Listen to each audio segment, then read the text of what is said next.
Bom, pessoal, a proposta dessas lives é resolver ao vivo os exercícios das questões que eu proponho dentro do nosso curso Reações Orgânicas Explicadas. A gente já fez uma live 1, onde a gente resolveu alguns exercícios da aula 1 e 2. Hoje a gente vai resolver uns exercícios da aula 3 que se tratam de mecanismos de reações de cloração, de halogenação dos alcanos. Só que um exercício é mais tranquilo, que é só para reforçar os pontos que a gente viu na aula, para você relembrar e para você praticar. É claro, tem uma questãozinha ou outra que faz você pensar usando o conhecimento que você entendeu lá. Isso é muito importante. O segundo exercício, ele é um pouco mais complexo. Por quê? Porque você vai ter que desenhar as estruturas, você vai ter que propor o mecanismo, você vai fazer uma discussão um pouco mais complexa do que o exercício anterior. E é como eu falo para vocês, eu sempre coloco exercícios mais simples para você fazer isso que eu já expliquei, que é reforçar os pontos e dar uma expandida um pouquinho do que você já entendeu. E no segundo momento, a gente já aumenta um pouco o nível, no terceiro momento a gente aumenta mais um pouco o nível. Então a gente vai fazendo você ir crescendo em termos de conhecimento sobre aquele assunto. Beleza. Nessa primeira reação aqui, nessa primeira questão, que é uma questão onde a gente trabalhou bastante na aula, você viu a monocloração do metano. Se você não viu ainda, né, lá mais na frente a gente vai ter um mecanismo detalhado de cloração do metano. Caso você fique com mais curiosidade de entender isso aqui, você pode olhar nas aulas mais para frente no módulo 4, dentro da plataforma, que você vai encontrar uma aula inteira sobre monocloração do metano. Mas o que você já viu na aula, acabou de ver na aula aí, serve para você responder essa questão aqui. Então vamos lá. A questão ele fala: considere a reação de cloração do metano mostrada abaixo. Beleza, a reação que a gente já trabalhou. Um dos possíveis subprodutos dessa reação é o etano. Vamos lá. Na letra A, o que possibilita a formação do etano nessa reação acima que eu mostrei? Na letra B, em qual etapa ocorre a formação do etano na reação acima? E na letra C, por que o etano, nessa reação, se formaria em baixíssimas concentrações? São 3 questões dentro de uma. Essas 3 questões aí, quando você respondê-las, quando você tiver propriedade para qualquer pessoa te perguntar isso daí, e você dá uma explicação simples, uma explicação rápida, sem escrever muito ou sem falar muito, vai mostrar que você entendeu o princípio das reações radicalares de halogenação de alcanos. Não precisa ser só halogenação de alcanos. Se você tiver qualquer uma outra reação de oxirredução, que é o radicalar, né, que é a mesma coisa nesse caso,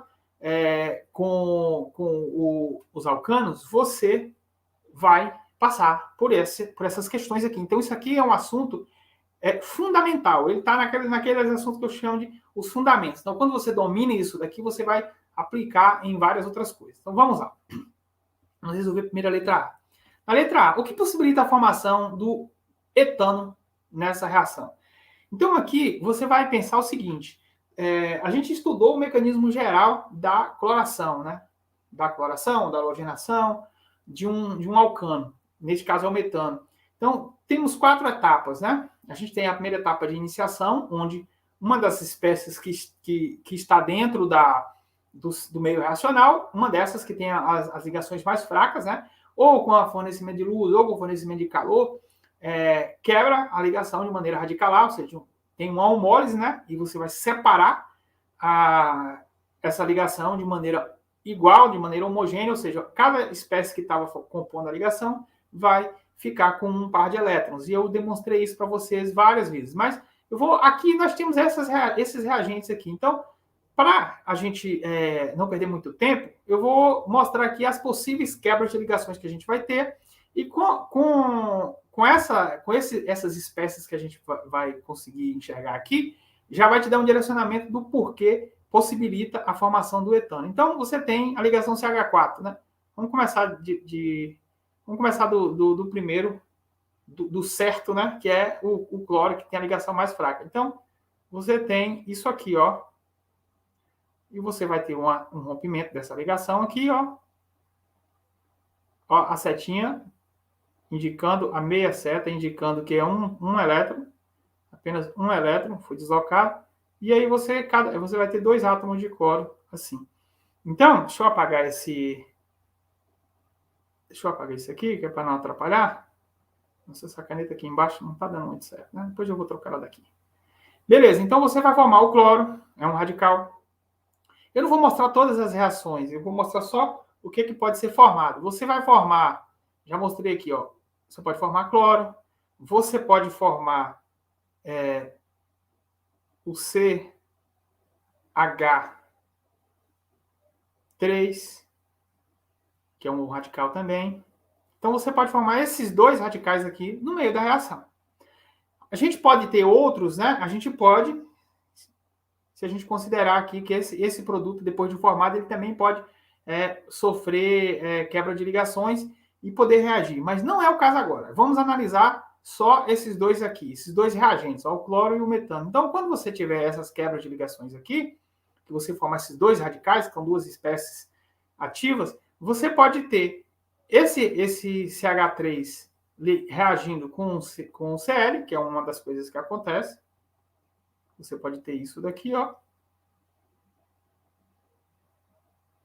Você pode ter isso daqui, formando o que a gente chama de CH3Cl. Acontece isso, vai formar o produto.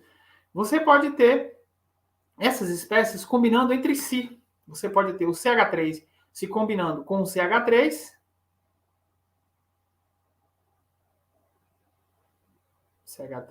mais, vou colocar desse lado aqui para você ver.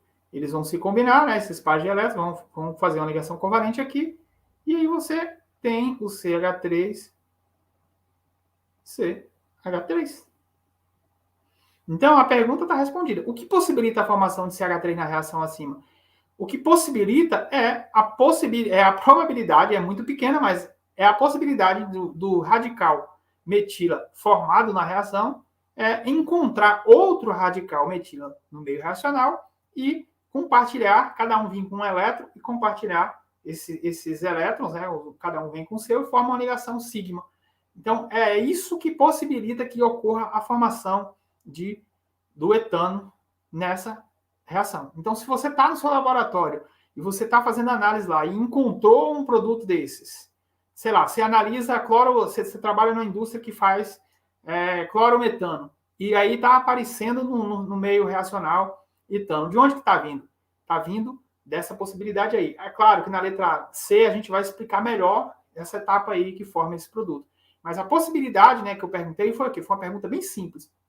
O que possibilita a formação de CH3 na reação? Ou seja, o que possibilita a formação de etano? É a presença desse radical metila. Esses radicais eles podem reagir entre si. A probabilidade é menor, porque tem uma concentração muito pequena, mas é tão possível de acontecer que você acabou identificando na sua amostra, na sua análise. Então, é por isso. Beleza? Deixei um espaço aqui caso precisasse, mas não precisou. Então, a gente vai para a questão... a gente vai para a letra B, né, da questão 1. A gente já resolveu a letra A. Agora, na letra B, eu perguntei, em qual etapa ocorre a formação de CH3? No caso, o etano. Eu acabei de falar para você ali, eu mostrei para você como que vai formar, né? Então, a gente tem 4 etapas nas reações de halogenação de alcanos via radicais. Você tem a primeira etapa de iniciação. Eu não vou mostrar para você todas aqui, porque você já assistiu a aula. Então, é só para você relembrar. Você tem a primeira etapa de iniciação, você vai formar a espécie ativa, que no caso vai ser os átomos de cloro. E você tem 2 etapas de propagação. O que acontece nessas etapas de propagação? Você vai ter o átomo de cloro que formou na primeira etapa, formando, né, abstraindo o hidrogênio do metano, formando uma molécula de HCl e o radical CH3. Esse radical CH3 ele vai reagir com outra molécula de cloro e vai formar a primeira molécula de clorometano. Isso tudo está explicado na aula bonitinho, você já viu, você já sabe como que é. Aí, você tem essas são as 2 etapas que eu falei. A iniciação, as 2 etapas de propagação. A primeira etapa de propagação forma o radical metila. Na segunda etapa de propagação, o radical metila ataca uma molécula de cloro e forma o clorometano. E aí regenera o átomo de cloro. Isso é tranquilo. Tá aí se você olhar na aula. E a quarta etapa é a etapa de terminação. O que acontece na etapa de terminação? Onde todos esses radicais eles se recombinam. Então, você vai ter, na etapa de terminação, você tem átomos de cloro se combinando com átomo de cloro e formando a molécula de cloro. Você tem átomos radicais, metila, se combinando, né? Se chocando a ponto de formar essa ligação aqui, ó. CH, CH. Ainda, né, nós temos 3 possíveis reações. Essa é uma, essa é duas. E tem uma outra. Qual é? Quando você tem o CH3, o radical CH3, mais um átomo de cloro, formando, vou jogar aqui no cantinho, o CH3Cl. Então, é na etapa de terminação que você tem a formação desse subproduto. Lembra assim, toda vez que você estiver estudando essas reações radicalares, que tem as 4 etapas, você vai sempre lembrar, nas etapas de terminação, acontece a formação de subprodutos. Por quê? Porque você tem a possibilidade desses radicais se combinarem e formarem produtos que você não está interessado. Você não, na hora que você vai fazer a monocloração do metano, você não está interessado em formar essas moléculas de etano aí, isso é um contaminante. Então, isso diminui a eficiência do seu processo. E você identifica isso nas análises que você vai fazer. Então, é na etapa de terminação que você tem a formação desses subprodutos. É na etapa de terminação que é possível de se formar etano na reação de cloração do metano. Você, olhando assim, você fala, pô, de onde sai esse negócio? Mas se você não tiver visto as aulas, você pode até se confundir um pouco. Mas depois que você viu as aulas, que eu expliquei tudo lá detalhadamente, mais de 30 minutos de aula, você vai olhar e vai falar, entendi de onde que é. Então é daí que vem. Respondido? Resumindo só, eu mostrei as principais combinações que acontecem na etapa de terminação. Por que a etapa de terminação, Théo? Porque você pode olhar que regenera o cloro, forma o subproduto aqui que eu estou mostrando com a setinha e forma também o produto. Nessa etapa aqui, a reação para. Nas etapas de propagação, como eu expliquei exaustivamente na aula, as etapas de propagação você mantém em ciclo, né? O átomo de cloro ou de qualquer halogênio é consumido na primeira etapa de propagação e é regenerado na segunda. Então ele fica no ciclo, catalisando a reação, né? Isso que configura uma reação em cadeia. Beleza? Então está respondido a letra B da questão 1. Vamos para a letra C. Na letra C eu perguntei por que o CH3CH3, por que esse etano, nessa reação, ele se formaria em baixíssimas concentrações. Eu presumi, né, que esse produto se formou, ele pode não formar, dependendo das condições que você, de como você controlar a reação, mas ele pode não se formar, pode se formar muito ou pouco, mas ele vai se formar aí um pouquinho, né?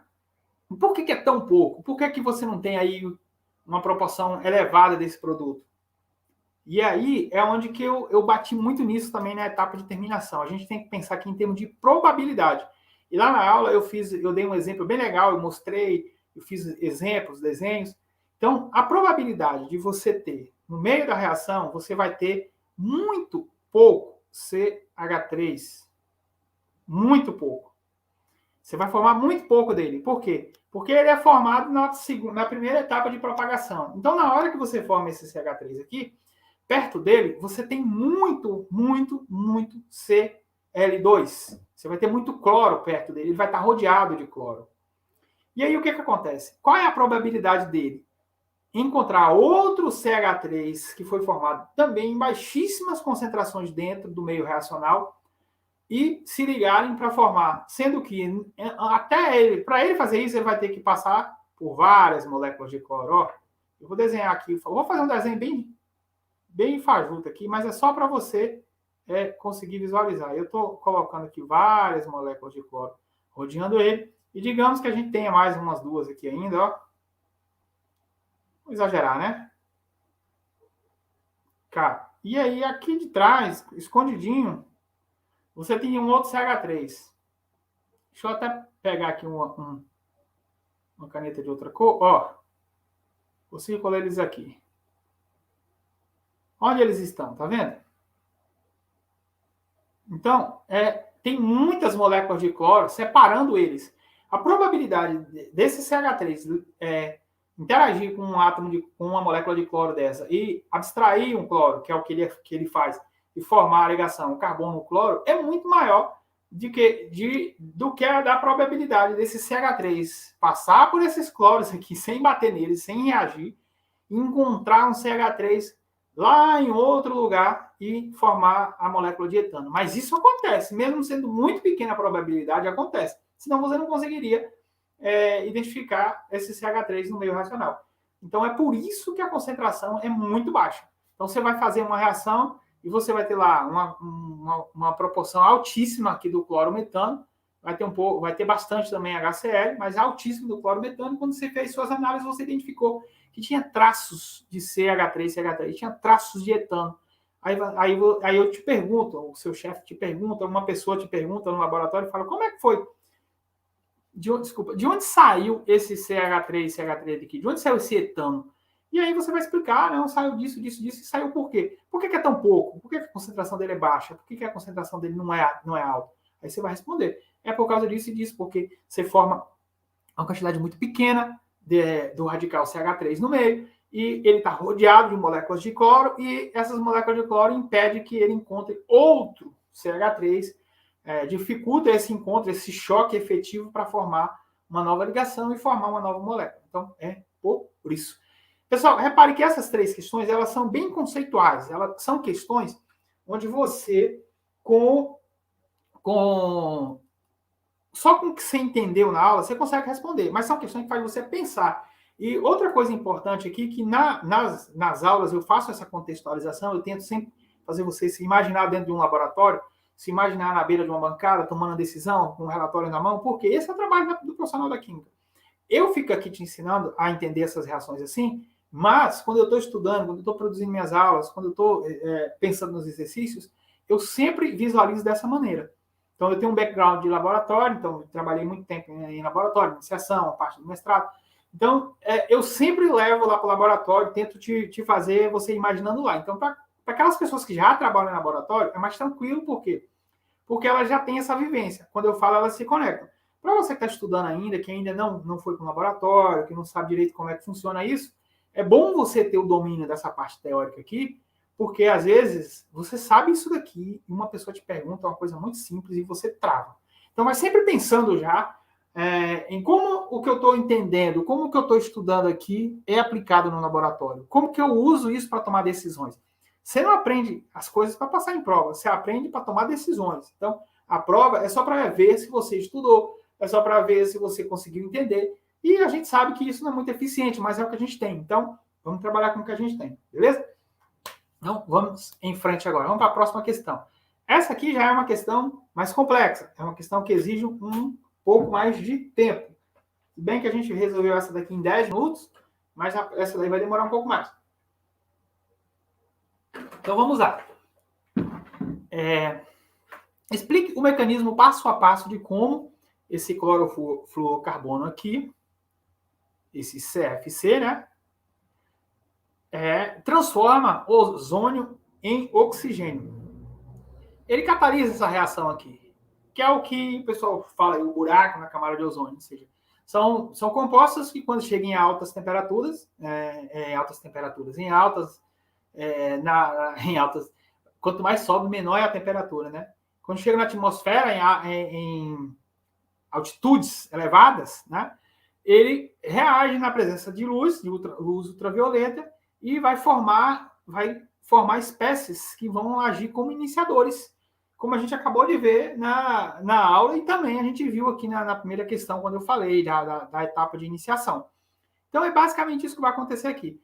Só que eu vou mostrar para você antes a interconversão do ozônio, que é essa reação que está descrita aí de maneira global, para você entender onde é que o CFC entra.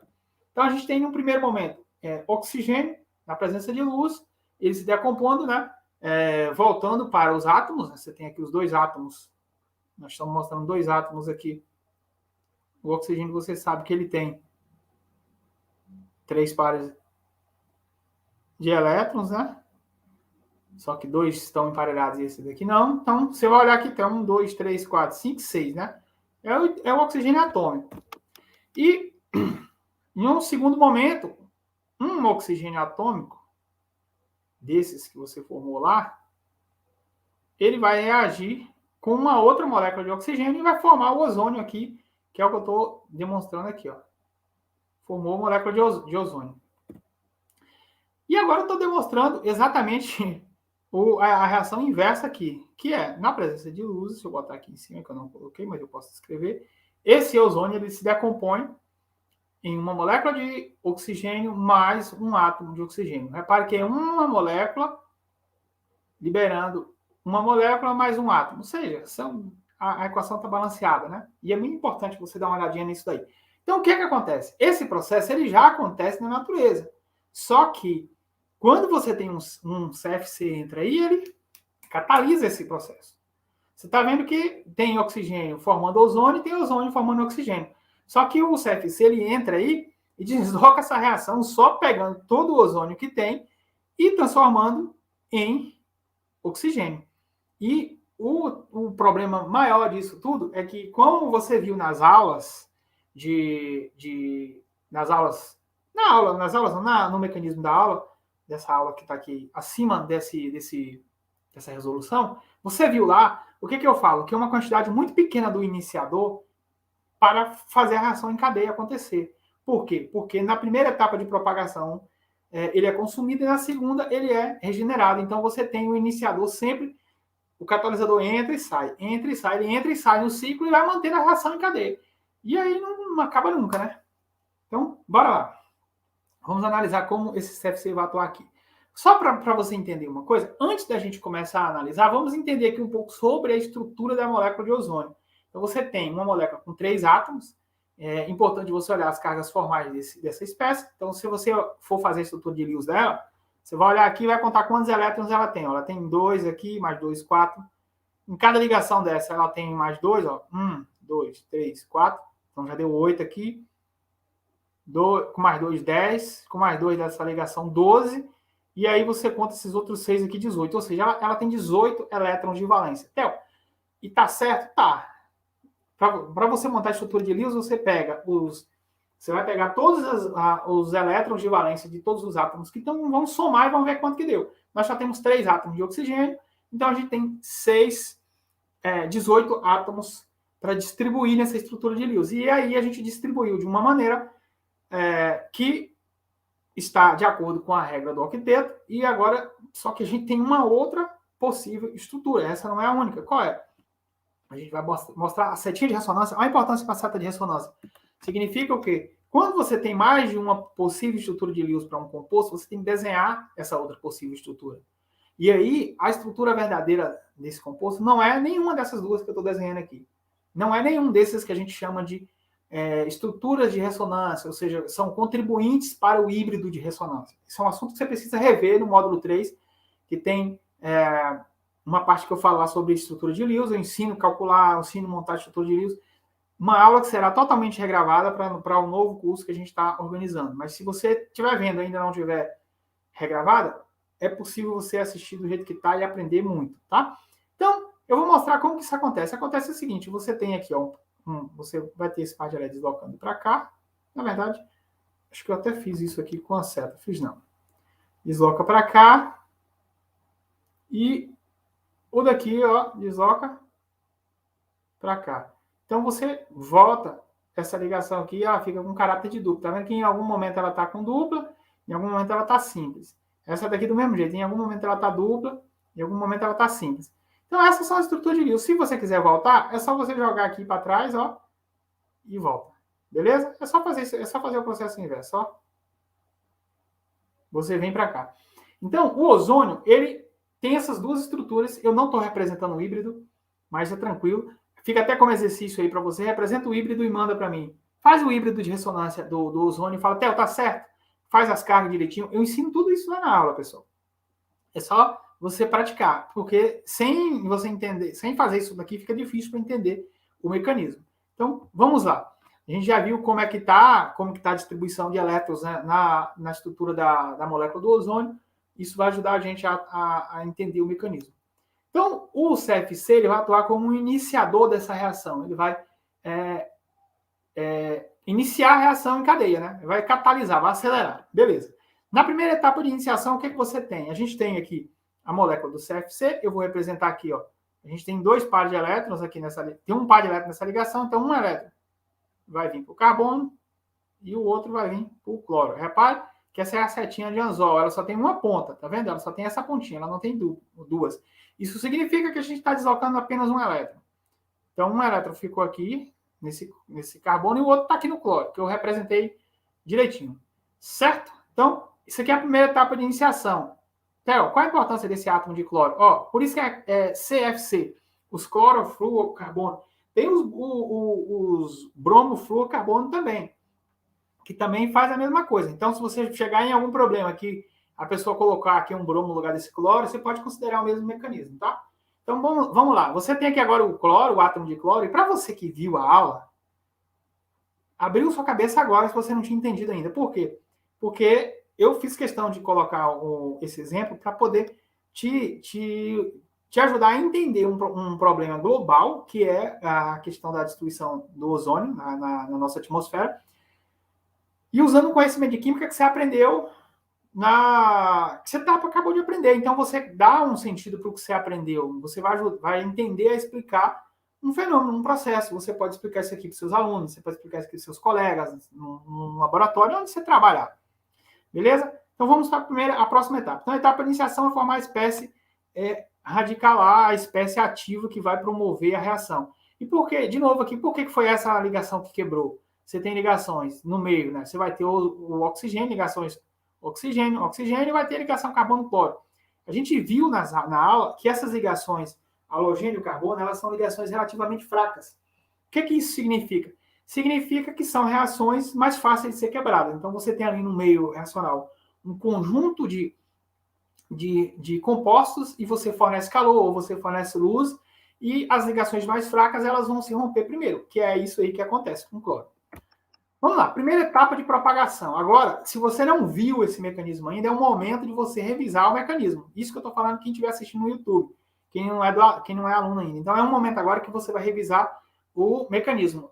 Lá dentro, eu não mostro dessa forma. São as mesmas etapas, só que os produtos, os reagentes, são diferentes aqui.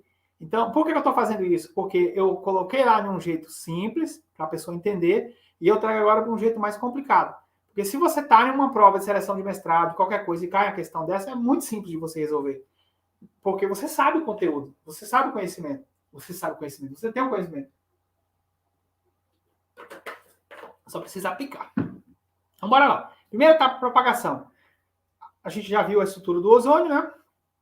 Na primeira etapa de propagação, assim que você formar esse átomo de cloro aqui, lá na atmosfera, lá em cima, ele vai ter muitas moléculas de ozônio perto dele. E aí é que tá. Aí o que acontece aqui? Ó, olha a setinha. Essa setinha de ponta cortada aqui é a mesma que eu estou desenhando, tá vendo? Ela só tem um ladinho, ó. Então você vai vir, o átomo de cloro, ele vai interagir com esse ozônio. Na verdade, eles vêm e aproximam e vai formar uma ligação aqui, ó. Eu estou mostrando que vem um elétron do ozônio, um elétron do cloro, e aqui vai formar uma ligação, ao passo que essa ligação vai ser deslocada para o oxigênio que está com a carga negativa, ou que está com a carga positiva. Theo, não sei de onde você tirou essas cargas. Se você não sabe, você tem que voltar lá na aula que ensina a calcular a carga formal. Isso aqui é muito simples de fazer. Quando você pega o ritmo, quando você entende a lógica, você faz tranquilamente. E aí, o que é que vai acontecer aqui? Quando a gente tiver esse fluxo de seta, o cloro vem com um elétron, esse oxigênio vem com outro elétron, e essa ligação aqui, que está sendo compartilhada, vai vir para cá. Olha o que acontece. Você forma a primeira molécula de oxigênio, que você vai matar essa carga aqui, esse par de elétrons vai vir para cá e vai ficar com 2, e aqui com 2 também, então vai ser uma molécula neutra, não vai ter carga. E você vai formar o hipoclorito, né? E aí, ó, repare bonitinho, tá vendo? Um elétron desse aqui vem para ligar com esse daqui, e aí quantos elétrons ficam no oxigênio? Você conta 1, 2, 3, 4 e 1, que esse daqui vai pegar só 1, 5. Então, é exatamente o que a gente tem. 1, 2, 3, 4, 5. E aí você pode me perguntar, Theo, esse oxigênio aqui tem carga? Não. Tá tudo certo isso aqui. Esse tipo de questão que cai direto na seleção do mestrado da USP, pode pegar as provas antigas e olhar para você ver. cai direto. E muita gente erra isso daqui porque não sabe fazer carga formal. Tá vendo? Eu cheguei a regalar o olho para falar. Muita gente erra porque não sabe fazer carga formal, não sabe fazer estrutura de rios. Ixi, isso não pode cair. Corre o risco de não funcionar mais. Não sabe fazer estrutura de rios e perde na seleção de mestrado e doutorado também, como é o caso da USP. Então, isso daqui cai muito. Vocês precisam prestar atenção nisso daqui. Até eu não sei como é que calcula essa carga aqui, não. Lá na aula tem. Tá? Não vou fazer aqui porque senão a gente vai perder muito tempo. Mas eu posso te garantir que não tem carga, que eu calculei todas antes. Calculei dessa, calculei aqui, calculei em tudo. Tá bom? Então vamos lá. Então essa é a primeira etapa de propagação. O que aconteceu aqui? Você tem um átomo de cloro que veio do CFC transformando uma molécula de ozônio em oxigênio. O átomo de cloro foi consumido. Tá aqui, ó. Só que essa espécie aqui, ela é ativa. Deixa eu apagar aqui que é para não borrar não confundir alguém que chegar depois. Então vamos lá.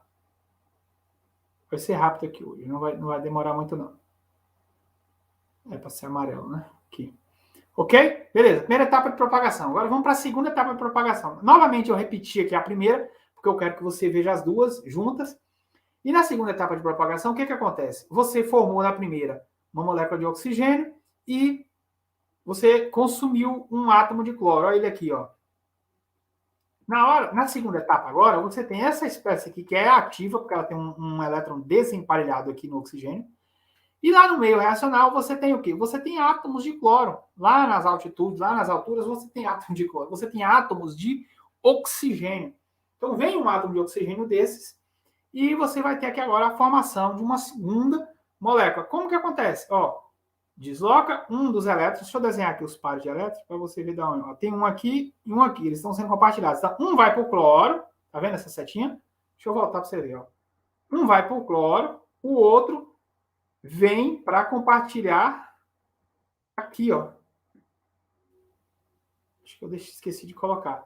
Então, um vai para o cloro, esse outro vem e compartilha aqui, e eles vão formar uma ligação agora, ó. Oxigênio, oxigênio. É exatamente o que acontece. Se regenera, ó, o cloro regenerado.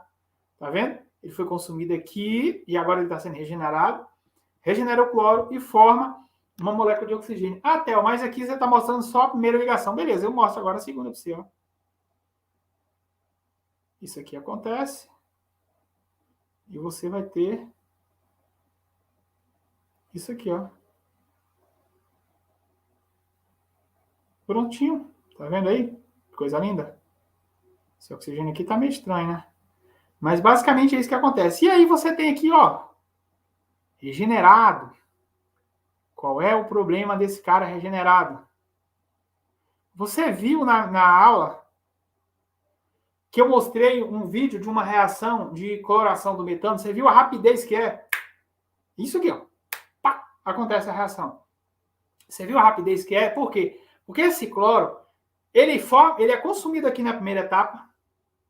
Ele é consumido na primeira etapa e regenerado na segunda. Consumido na primeira etapa e regenerado na segunda.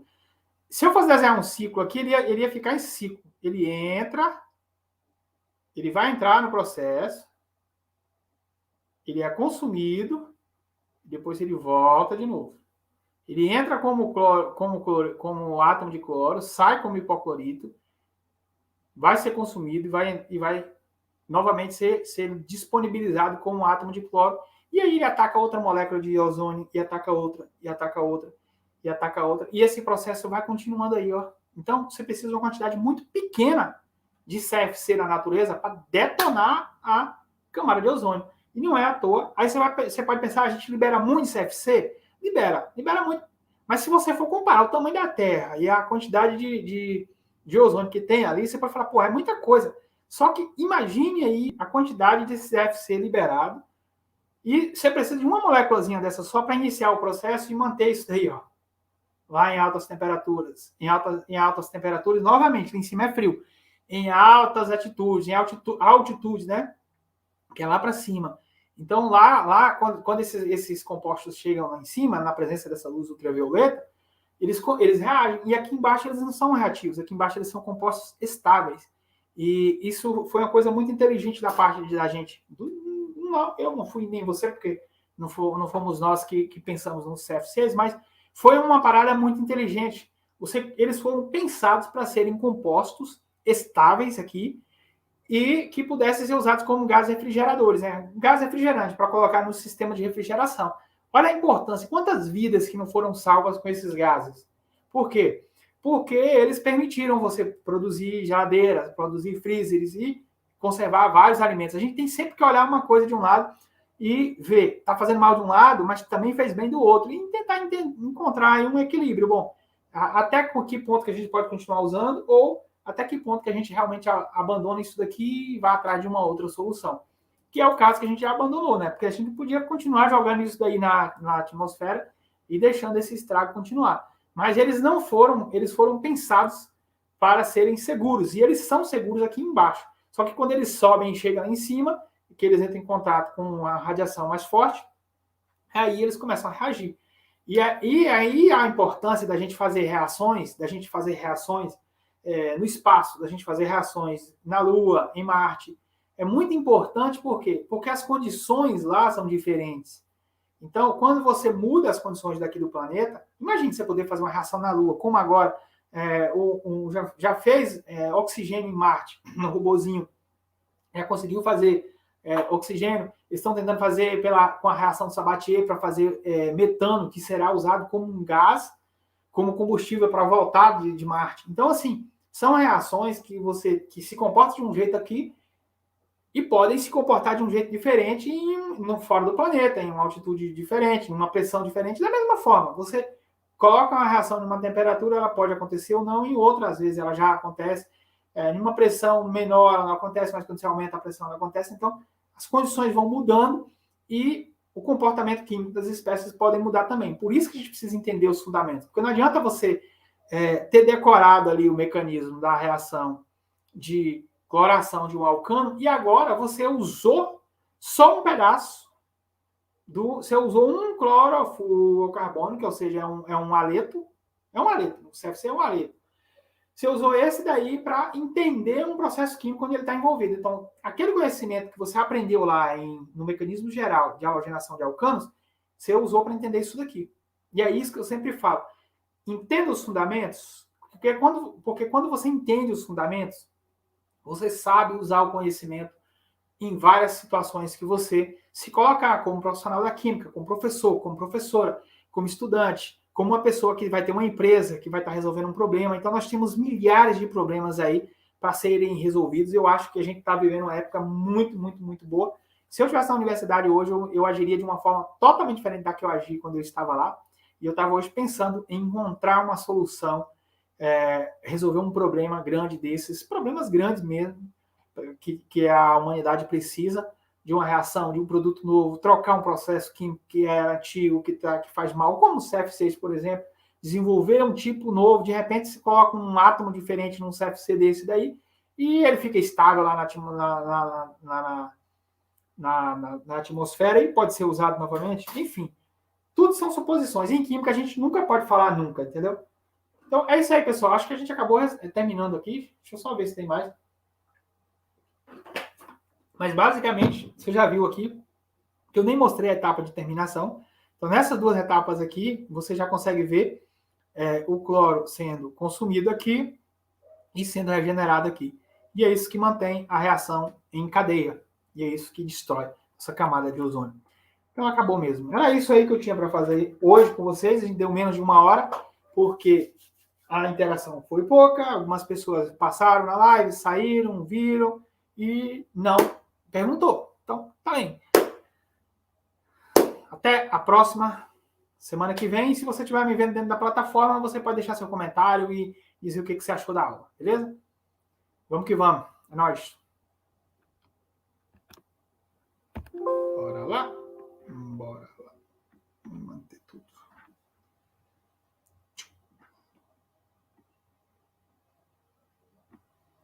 Encerra.